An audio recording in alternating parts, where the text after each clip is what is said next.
Thank you, and good morning, everybody. Well, economically and pretty much in every other way, we are living in broken Britain, and increasingly people know it. But just have a little think about the economics of the situation.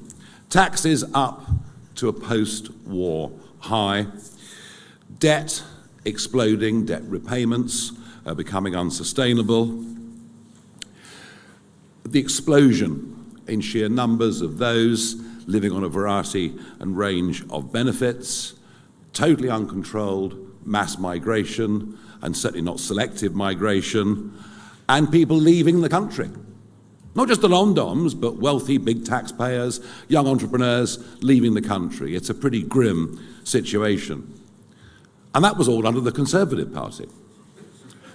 But now we have a Labour government, and we have 8 very long days to go until the budget. I say long days because it just seems to go on forever and ever, and we get a brief or a leak of one kind, and then it's denied, and frankly, no one quite knows exactly what details will be in the budget, but there are a couple of things that we can predict, I think, with a very high degree of accuracy. The first is this budget, like the last one, will be an attack on aspiration, an attack on alarm clock Britain, an attack on those who get up in the morning.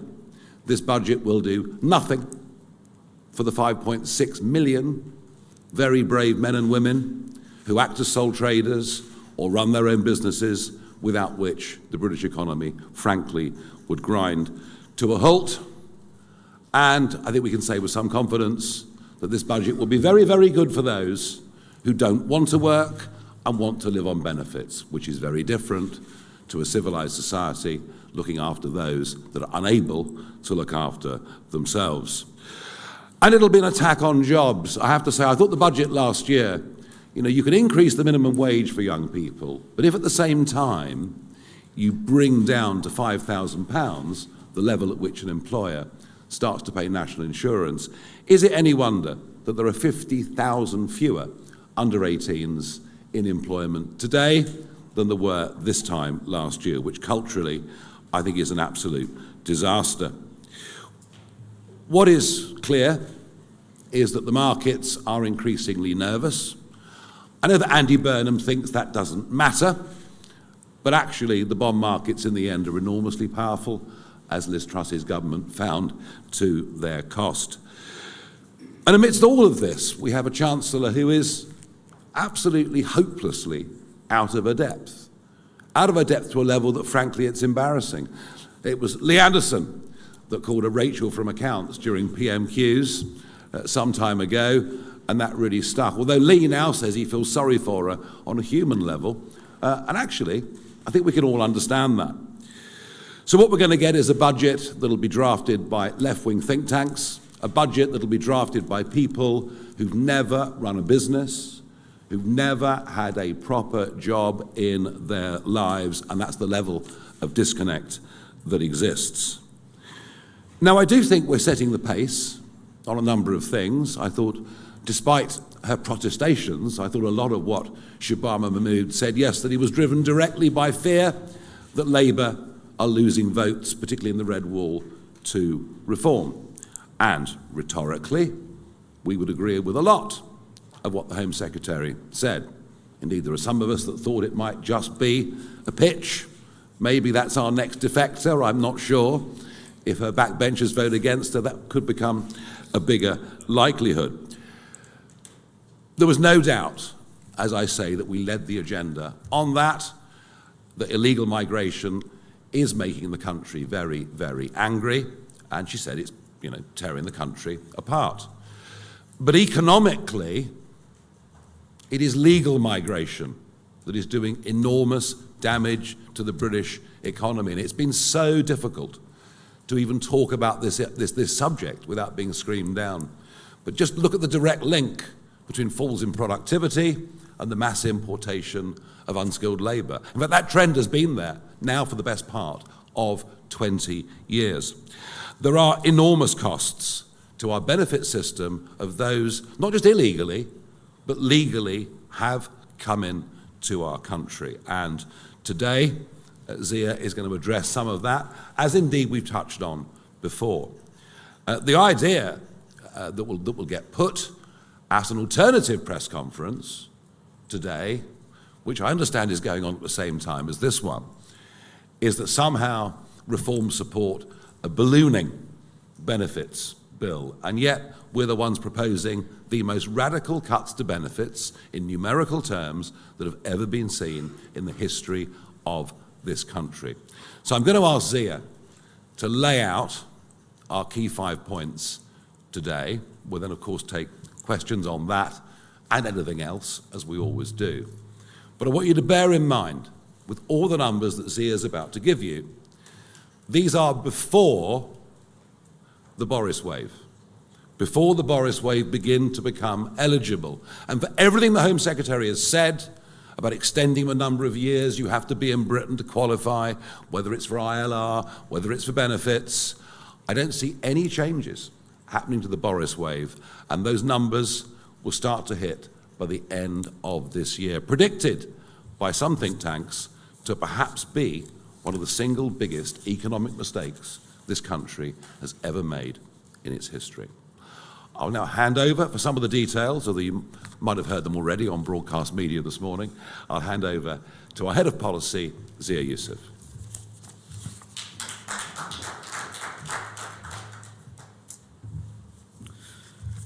Good morning, everyone. Thank you for coming and for watching, if you're watching this on a live stream. So, tough decisions need to be made is the refrain of the political class for years, decades now. British citizens constantly being told that they need to tighten their belts and they've got to accept paying ever more tax for ever worse public services. While that's been happening, as we're about to lay out, there has been the most extraordinary ballooning of British taxpayer expense being funneled to foreign nationals, including on our own shores, that you could possibly believe.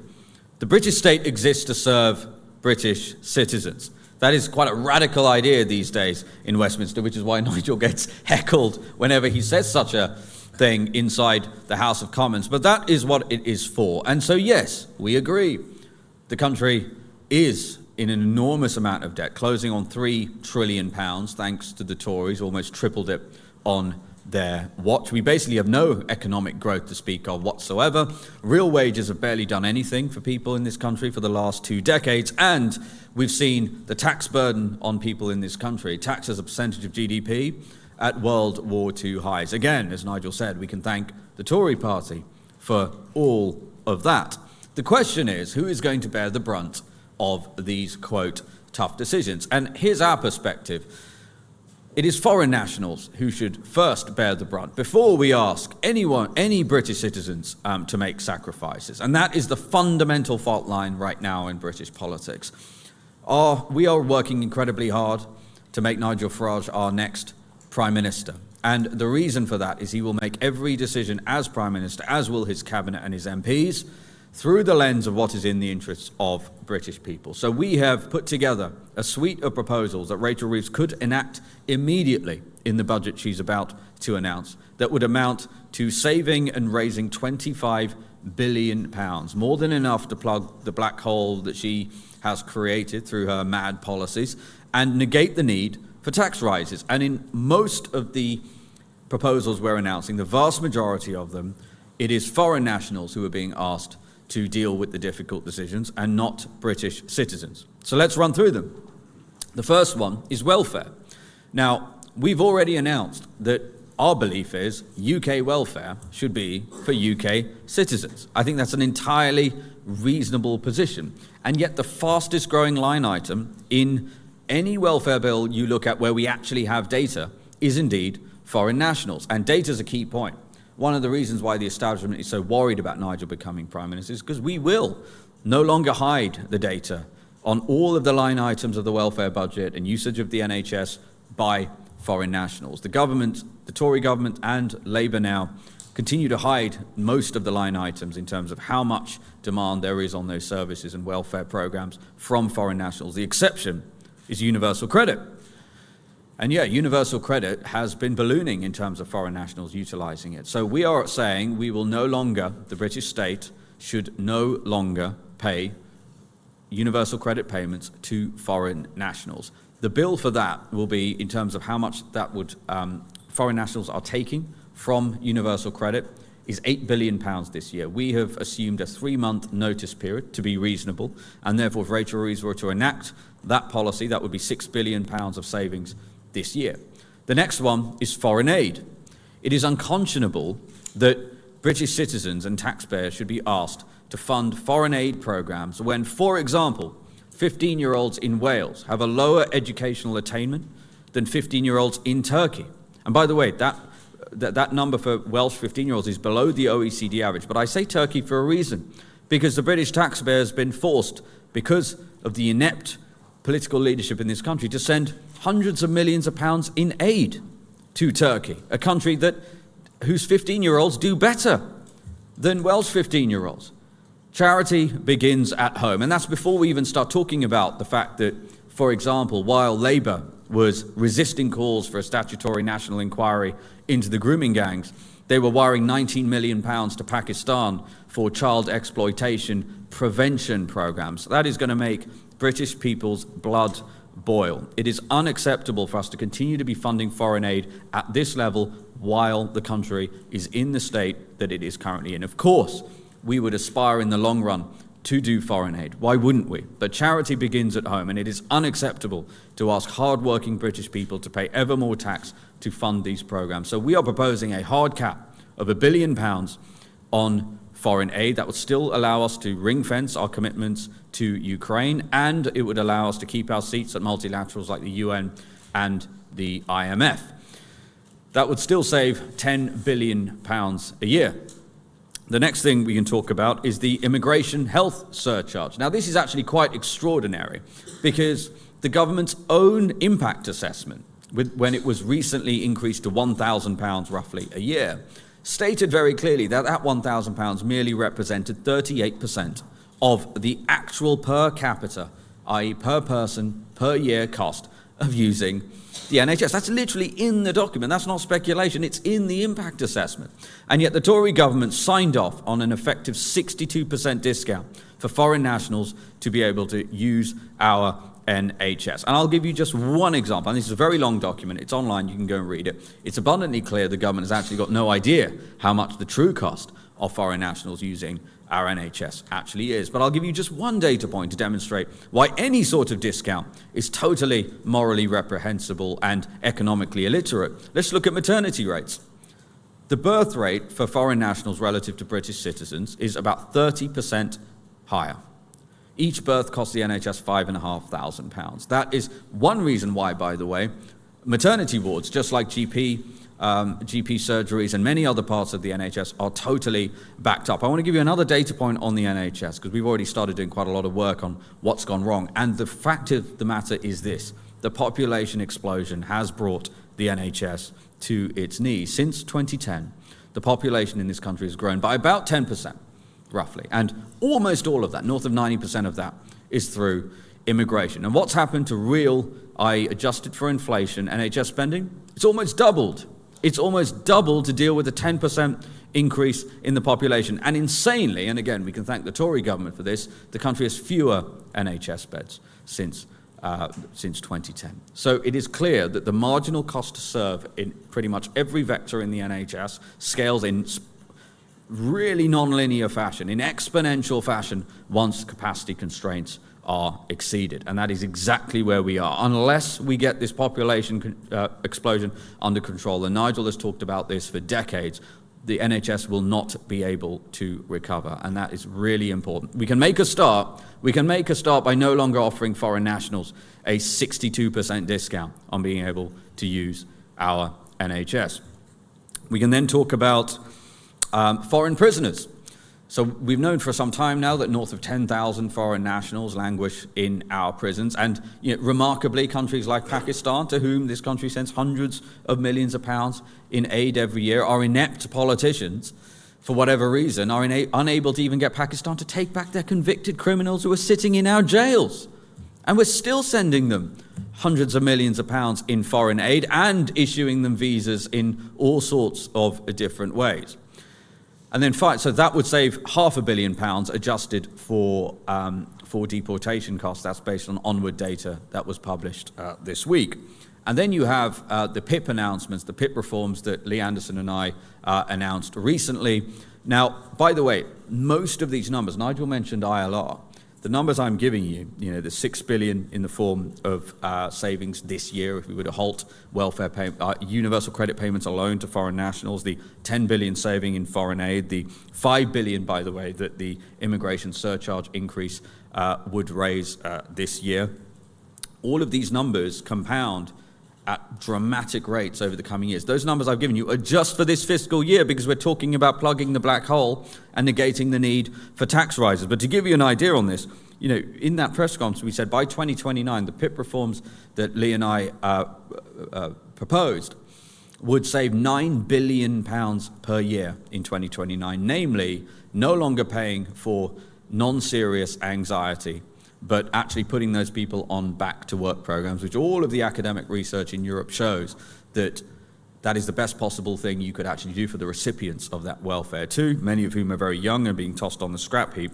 But this year, that would still save £3.5 billion. So you top all of those numbers up, you get to above £25 billion.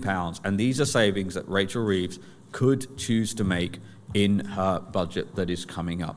We urge her to make these changes. And the fact that despite us doing this press conference and our pleas, the likelihood she will choose not to do those things and instead choose to raise taxes on British people is because Labour is making the conscious and deliberate decision to continue funding extortionate amounts to foreign nationals to the detriment of British citizens. And I don't know what to call that, frankly, in my view, is treachery. I think it's appalling. British people are sick and tired of it.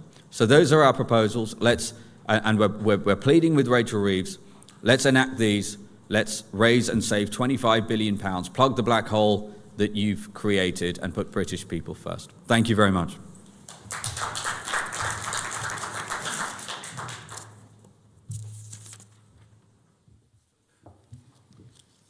Zia, thank you. And that is the central message of today's press conference, that putting up taxes in this budget is a choice.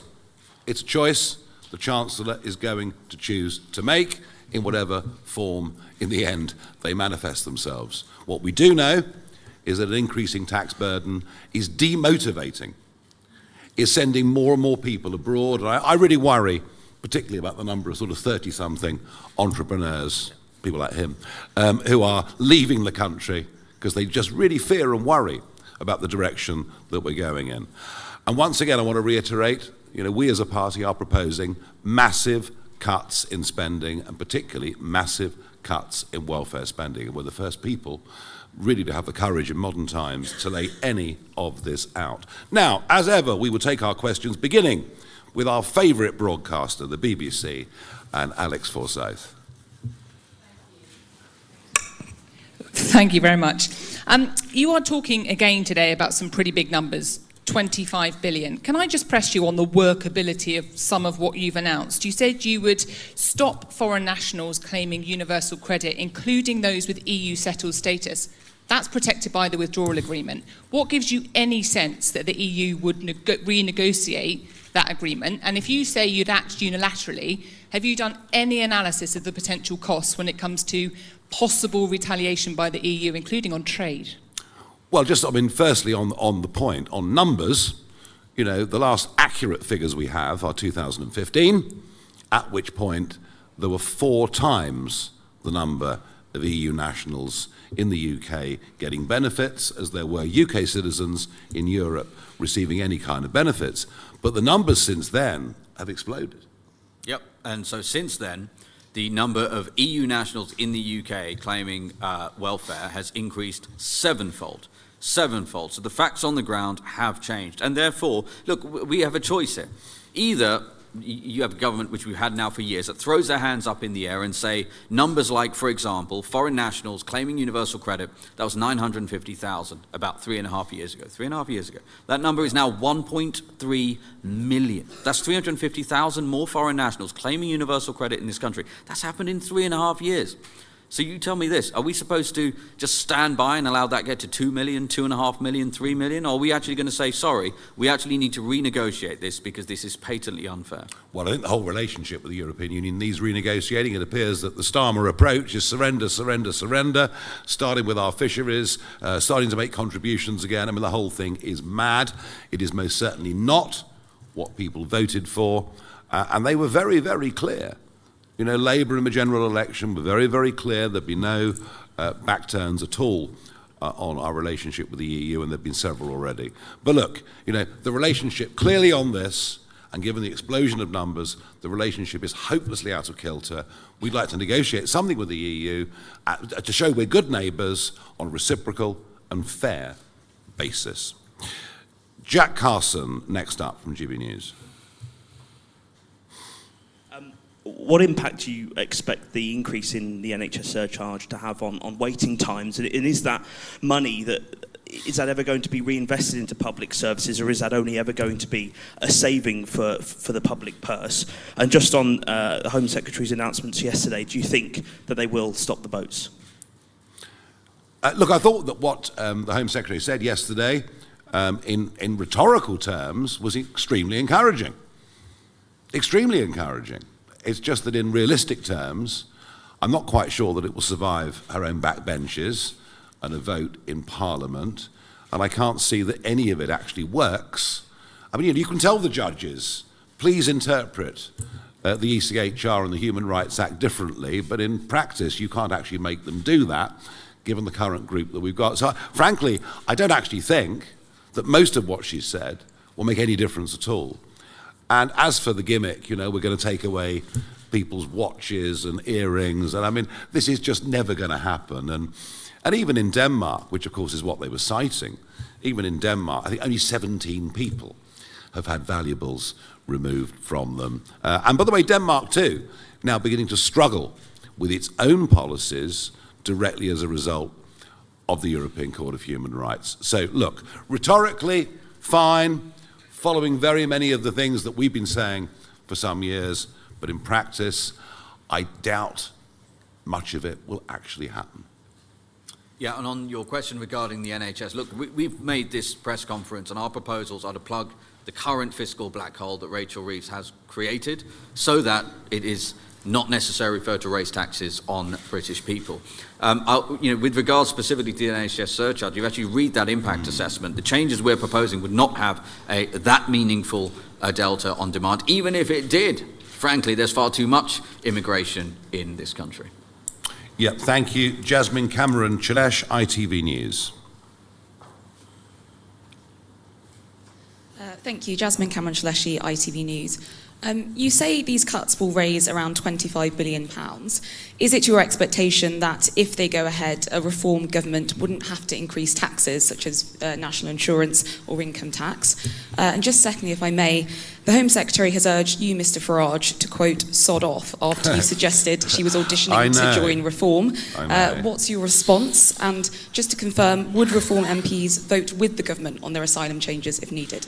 Yeah, I did notice actually Robert Peston arriving in the room just as we started.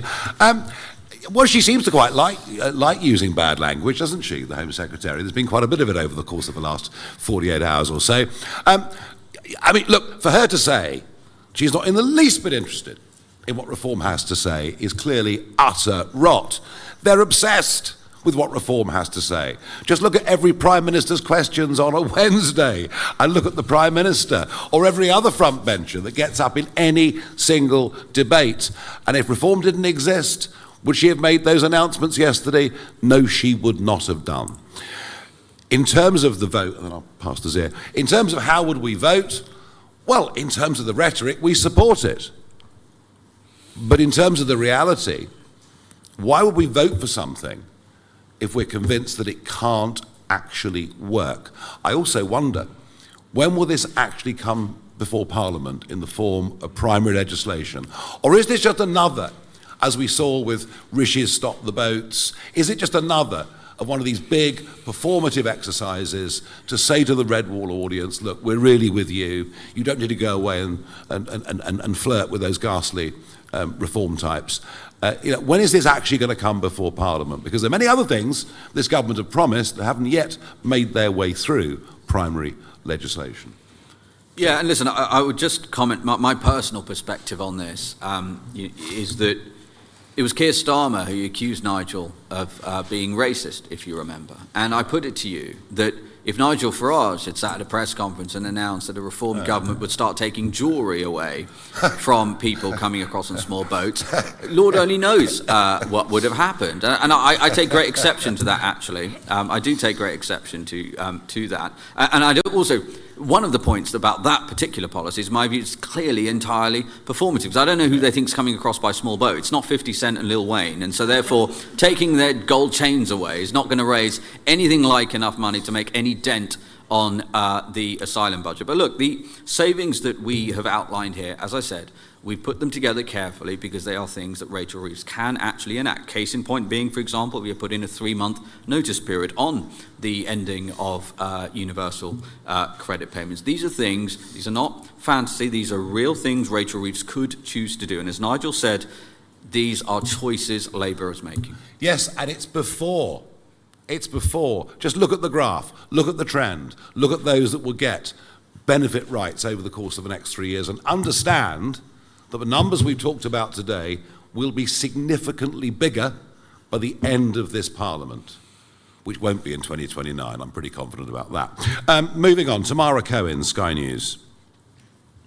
Thank you, Tamara Cohen, Sky News. You're talking about finding these massive savings. Reform are in power in various councils. You promised massive savings then. They've struggled to find those savings, and many of them are looking at raising council tax. Why should voters feel reassured it'd be any different if you were in power nationally? I did not make a single promise, not a single promise, in that election campaign that we'd be able to freeze or cut council tax. I never said it once. And do you know why?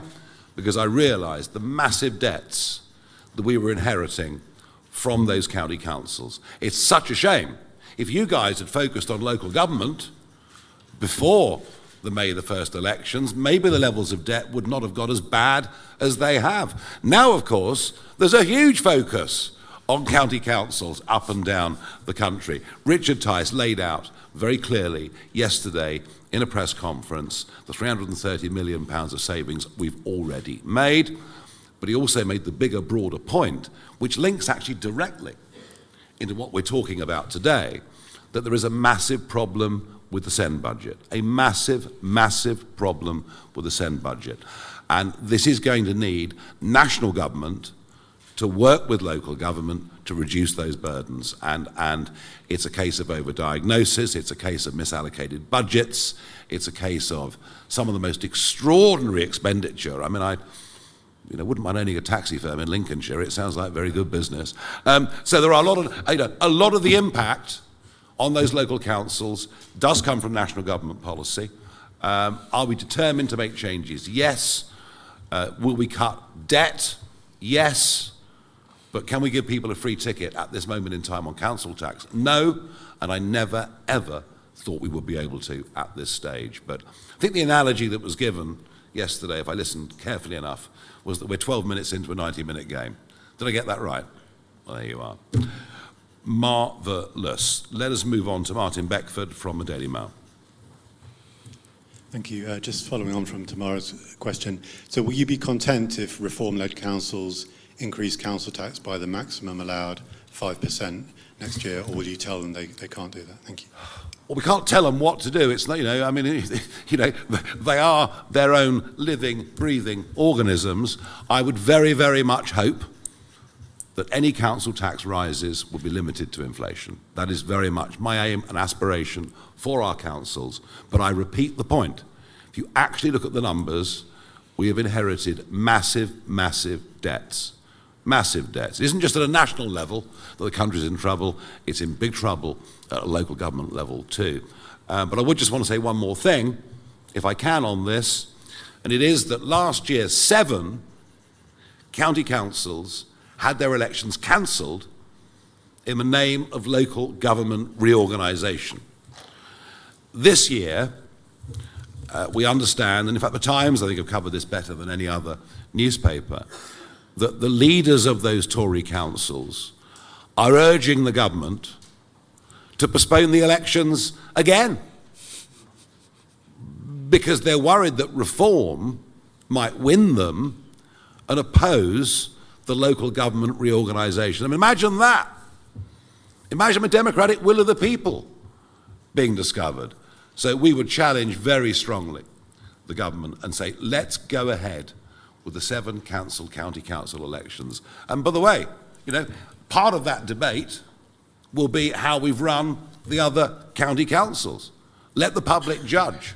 So I would urge that otherwise you're going to have elected Conservative county councils who will, by the time this proposed local government reorganisation goes through, have actually sat in their positions for 7 years. And I think democratically that's unacceptable at any level. Martina Bett from The Sun. Thank you very much. You want to cap foreign aid at 1 billion, but do you think that should come with conditions? For example, making every penny of that conditional on countries taking back illegal migrants, for example, and if they refuse, then they get nothing. And just quickly, on the confiscation scheme of jewellery and other assets, are you saying that you're against that?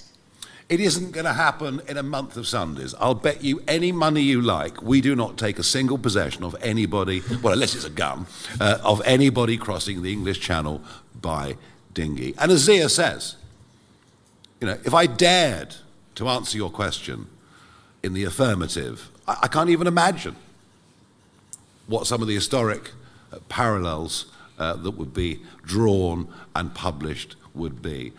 And that really gets to the heart of yesterday's event. It was performative to a very, very large degree. Even if she believes this stuff herself, and clearly she is very much more from the Blue Labour wing of the party, even if she believes it herself, it just isn't going to happen. Camilla Tominey from The Telegraph. Sorry. Oh yeah, I'm happy to take that one. So we wouldn't even categorise. So listen, we want a hard cap foreign aid at £1 billion for the foreseeable, right? Until Britain's finances are in a position where hard-working bricklayers in this country are not being asked to pay ever more tax. In terms of making it conditional, well, what we would say, as we outlined in Operation Restoring Justice, our deportation plan, we allocated £2 billion specifically for paying foreign nations to take back their illegal migrants. So we wouldn't even call that foreign aid. That's very simple. Here's an incentive to take back your illegal migrants in our country so that we can basically ensure that we have proper immigration law here. Yep. Camilla Tominey, Telegraph. Morning, thank you. Camilla Tominey for the Daily Tea. Just a personnel question, mindful of the fact that you think there's going to be a general election in 2027, and you've been very critical of the current Chancellor. You've scrapped the tax cuts that Richard Tice wrote into the contract with the people at the last general election. If Zia Youssef is now crunching the numbers for the announcements you're making today, should we presume that he's your preferred choice for Chancellor over Richard Tice now? Thank you. Lovely try, but you should... No, it's very good. I mean, no wonder you're so well paid. But I'm just not playing your silly little game, sorry. Right, moving on to the next question. Max Kendix from The Times, who has covered the local government cancellations better than any other journalist. Thank you. Couple of questions. One on, which was kind of asked before, but would be good to get addressed more fully. Is your aim to go into the next election making a promise not to raise any taxes whatsoever? Are there going to be solid commitments around that, or conversely, do you think there's an area that should be taxed more? And Zia, I wonder, Shabana Mahmood said yesterday, when she was being accused of being divisive by a Lib Dem MP, that she's the one regularly called an effing P word and told to go back home. Is that an experience of racism in public life that you sympathise with? Yeah, well, look, I've answered this a few times this morning on the morning round. So, number one, I deeply sympathise with her for being in receipt of such appalling racism. That must be deeply unpleasant. And look, obviously different politicians have different reasons and motivations for saying and believing different things. I do somewhat take exception to this conflation with, or this association with, concern about immigration, legal and illegal, and racism. I do take exception to that because for, I think, decades now, and I've just been campaigning on this issue for decades, people in this country have voted time and time again for less immigration. Not because they're racist, not because they're running around shouting the F word or using the P word at people, but because they believe Britain should have borders, they believe in sovereignty, they believe in the rule of law, and they believe that if you pay taxes in this country, you should assume to actually get public services that make sense for you. So it's a subtle thing, and again, I have deep sympathy, of course, for anyone who receives that kind of racist abuse. Lord knows I've received abuse too, just like every frontline politician. But this notion that one should conflate concern about immigration, which, as she did in the chamber yesterday, with such appalling racism, I do have something of an issue with that. Yeah, Melanie Phillips in your newspaper today makes some very similar points, actually, in a very powerful article. Look, we're a party that believes we need tax cuts, that the tax burden is too high, it's a disincentive. And by the way, I want lots of people moving back to Britain. I want people moving back to Britain who are going to pay lots and lots and lots of tax. Because if you drive away the wealthiest, you drive away the highest taxpayers, which means a potentially higher tax burden for everything else. But I think what we've shown you, or I believe what we've tried to show you over the course of the last few weeks, is that we fully understand that we can't even talk about tax cuts until we get our spiralling debt problem in this country under control. Equally, there needs to be a big change of culture as well when it comes to work, productivity, success, and maybe we should be championing entrepreneurs that do well and make money rather than portraying them as being evil for having done well. So there are some big cultural shifts that are needed as well. No, we want tax cuts. The tax burden is too high. We're committed to doing that, but first, we're showing you that we can make the cuts and do the things that will give us the room. Can I just say one other thing on that? And it alludes to an earlier question as well, which is that I do think there's something of an underappreciation in the media about the changing financial situation since the last general election. And the country's finances have deteriorated meaningfully, even from the shambolic and deteriorated state they were in as a result of 14 years of Tory government. And if you were to look, and we can have this conversation again the day after the budget, but my assessment is, any reasonable assessment, assuming that Rachel Reeves does not do the things we're proposing here today, sadly, is that after the budget, just to unwind that incremental new taxes that Rachel Reeves has imposed on the British people, the mad inheritance tax changes, including on farmers, a 2% increase in national insurance contributions for employers, the sugar tax, all of these things she's talking about, will be north of £60 billion. And Lord knows we would love an early general election, but by the time we get to the next general election, in all likelihood, my view is that we're going to be at north of £100 billion just to unwind the appalling tax rises that Rachel Reeves would have implemented. So we've got to be straight up with the British people about that. Absolutely. Jonathan Walker from The Express. Thank you, Nigel.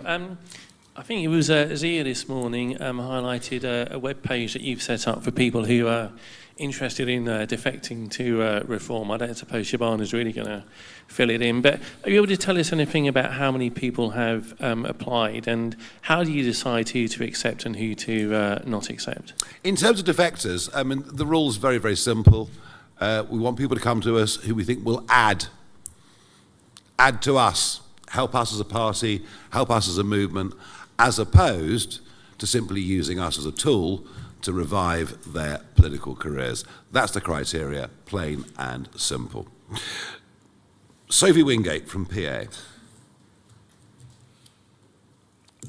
Thank you, Sophie Wingate from PA.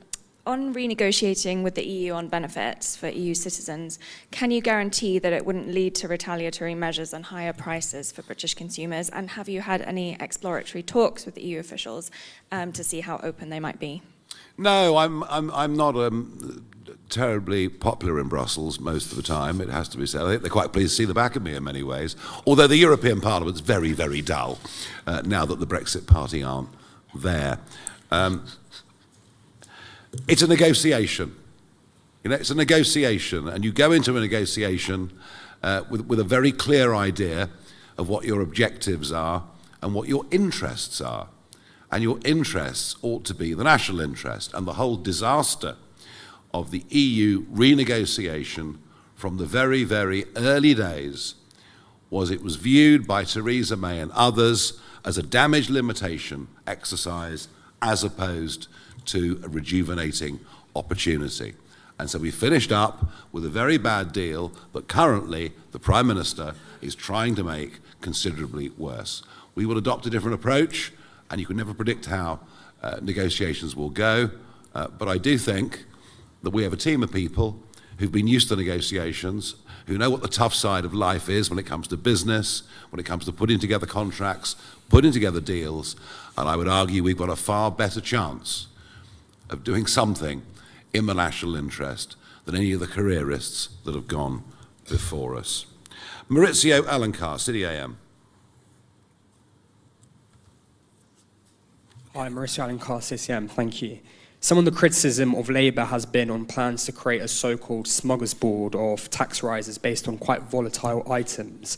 But then this package is also talking about some volatile items such as net migration. So, is this savings package and slight surcharge fees package also not based on very sort of unpredictable forecasts? Thanks.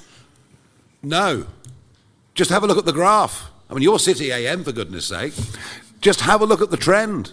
The trends have now been well established for several years, and actually the numbers are getting worse, and the predictions for those numbers, whether it's PIP, whether it's universal credit, all of this will be considerably worse this time next year, and even worse the year after that. The trend is very, very clear, and this is about arresting and turning around that trend.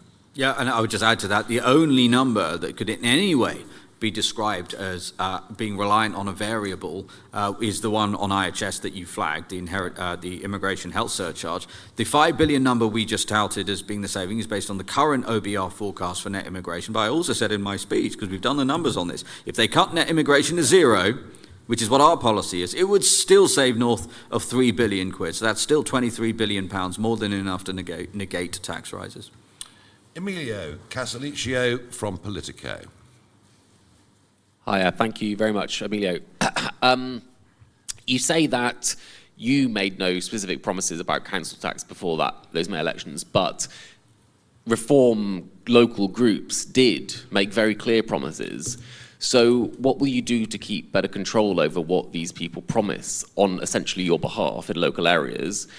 And are you able to say something just a bit more in general about that experience, what councils, these reform councils are finding, the challenges that they're finding in terms of saving money or in terms of making difficult decisions for savings that actually are proving very unpopular or the government won't let them do? What have you learned from this experience of some form of governance about what you should be promising ahead of the election and how a reform government might need to kind of temper expectations? I was incredibly careful in the run-up to those county elections not to make false economic promises.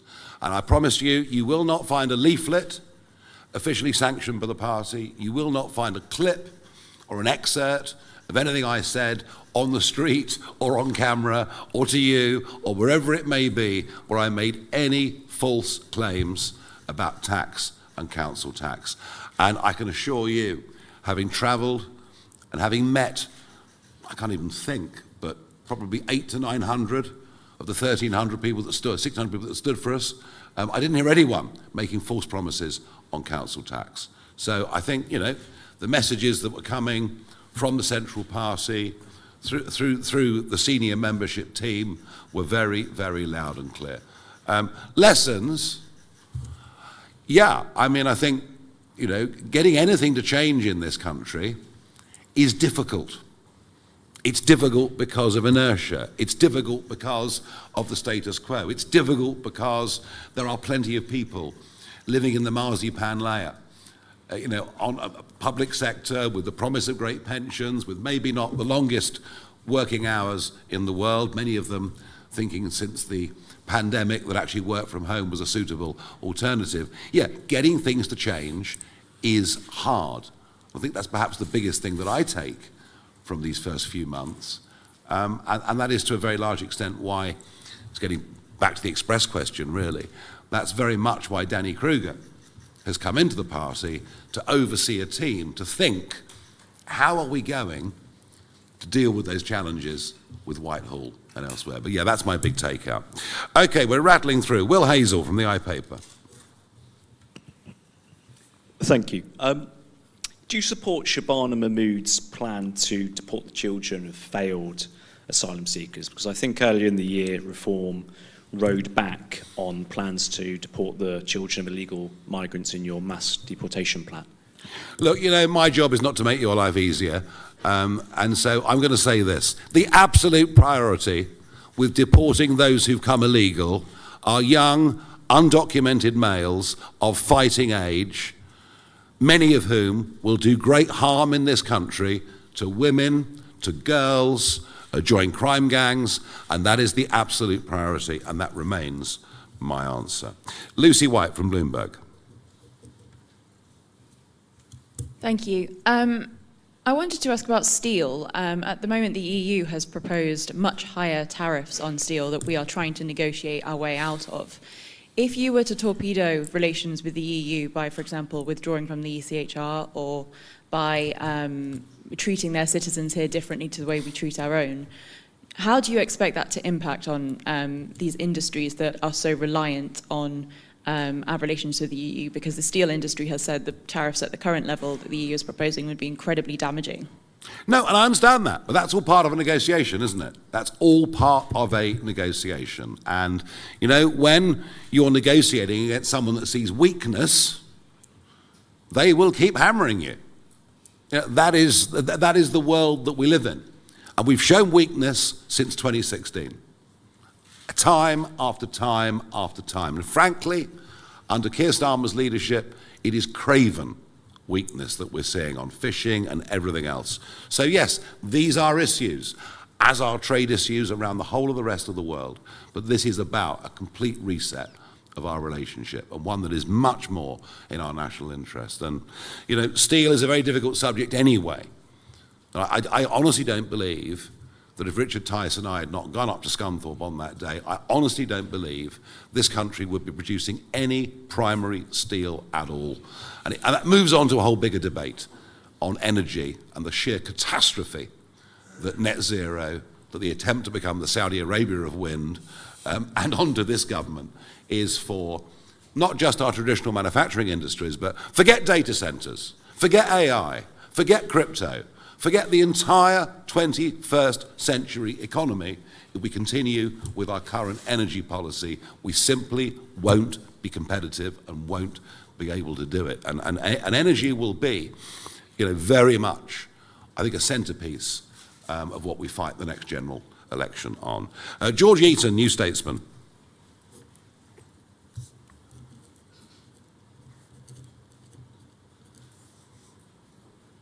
Nope, not here. Adam Cherry, Guido Fawkes. Thank you. The Chancellor next week is set to announce a milkshake tax. What is Reform's position? My favourite subject. Right. What is Reform's position on sin taxes? You mentioned the sugar tax earlier. Would you abolish it? And under a Reform government, if I go into a restaurant, would I be able to buy a Coca-Cola and get it refilled unlimited times? Oh, I've seen that. I mean, you know, it's as if we're all to be protected from ourselves and kept at home, wrapped up in cotton wool. Just take tobacco. Just take tobacco. The Australians have gone bonkers. A packet of cigarettes in Australia costs about 35 quid, maybe nearly 40 quid. So if you're living in Melbourne and you're in a criminal gang, forget cocaine. Forget, there's no money in cocaine. The money's in fags.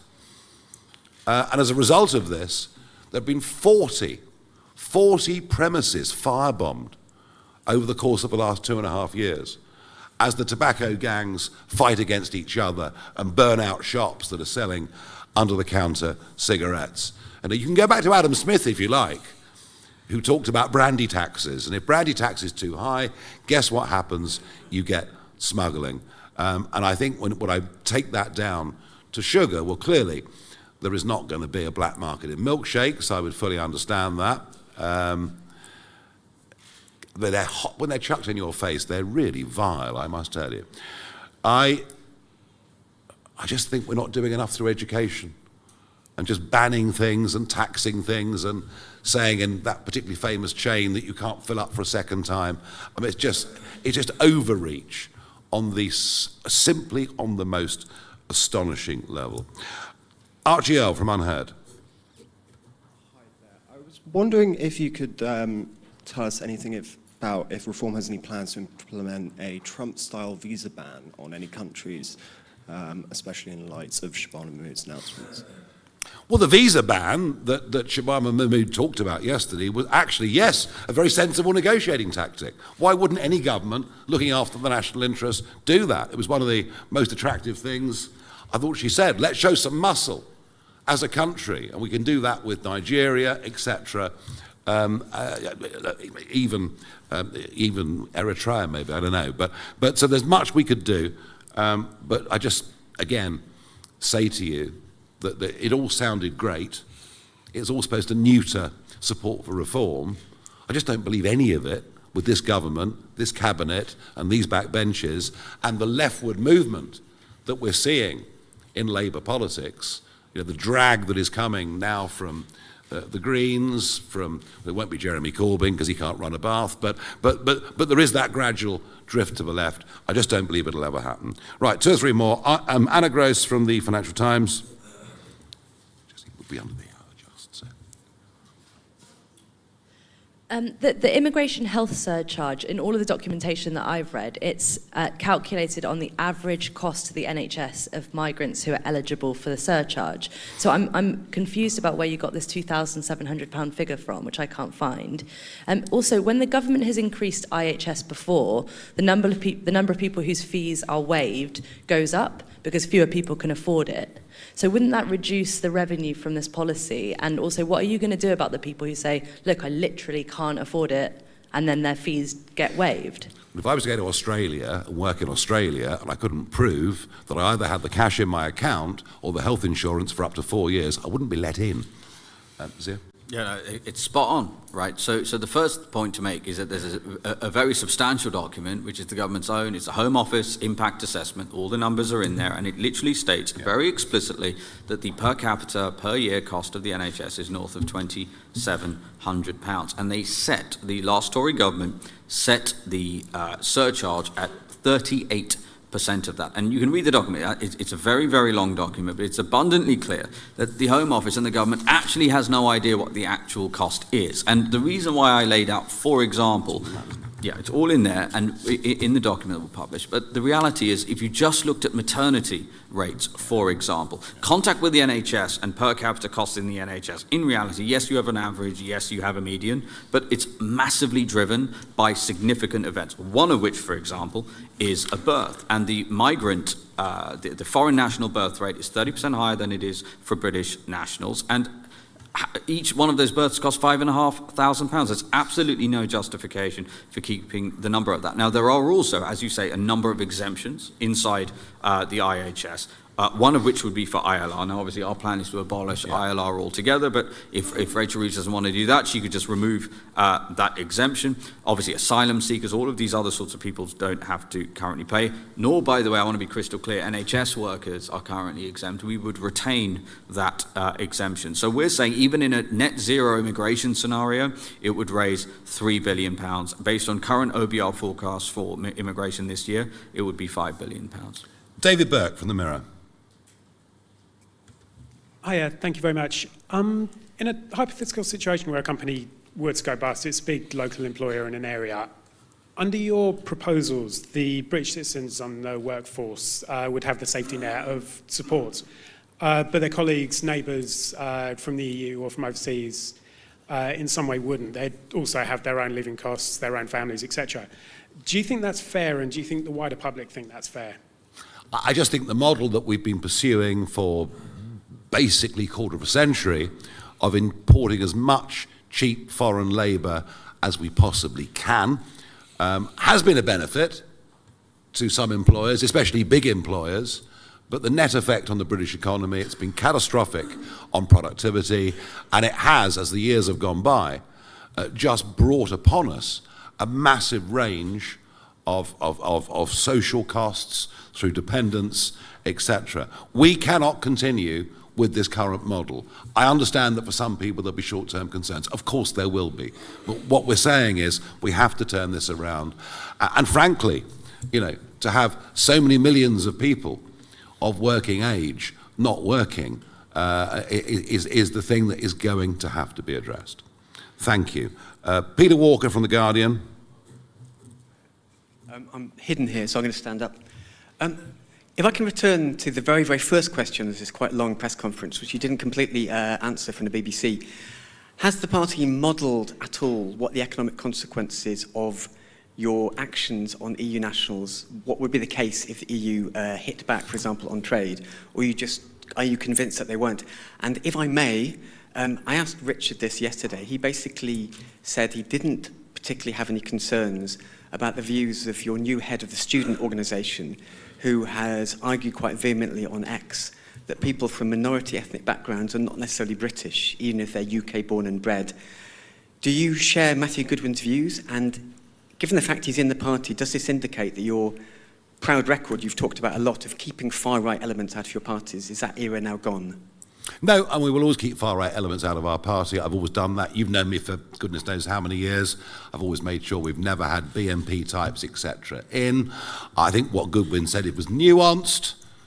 And if you look at the nuance, it perhaps doesn't look as ugly as you try to make out, is the point that I would make. But of course, as soon as you set up a youth wing, you're going to have problems with everybody.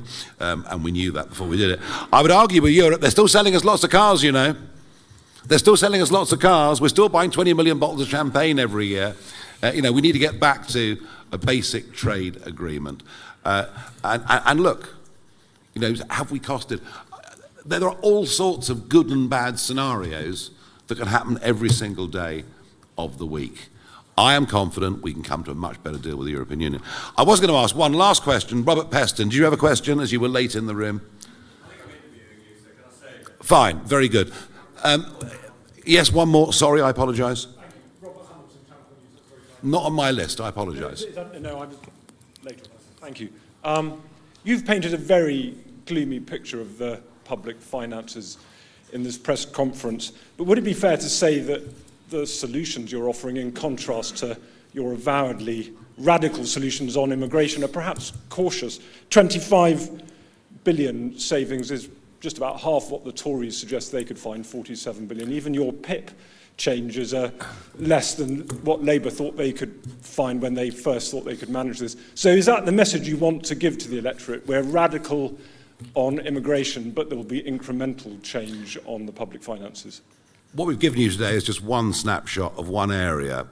We might remind you of what we said about the Boris wave and indefinite leave to remain and what the cost of those individuals are likely to be over the course of the coming decades. 200. Yeah, I mean, it's hundreds of billions if you actually were to look at the Boris wave and that over impact. Decades. Over decades, indeed. And look, we're going to have a lot more to announce in this regard. I will say it's quite funny, though, with the media. You know, 1 minute we're putting big numbers out there and we're accused of fantasy economics, and then we put smaller numbers out there and we go, that's a bit cautious. So look, here's the point. Here's the point. As Nigel said, this is a very specific set of proposals for Rachel Reeves that she could enact immediately. And by the way, that 25 billion, that compounds, as is in the document that we will share with you, that compounds significantly and multiplies over the coming years. Thank you, everybody.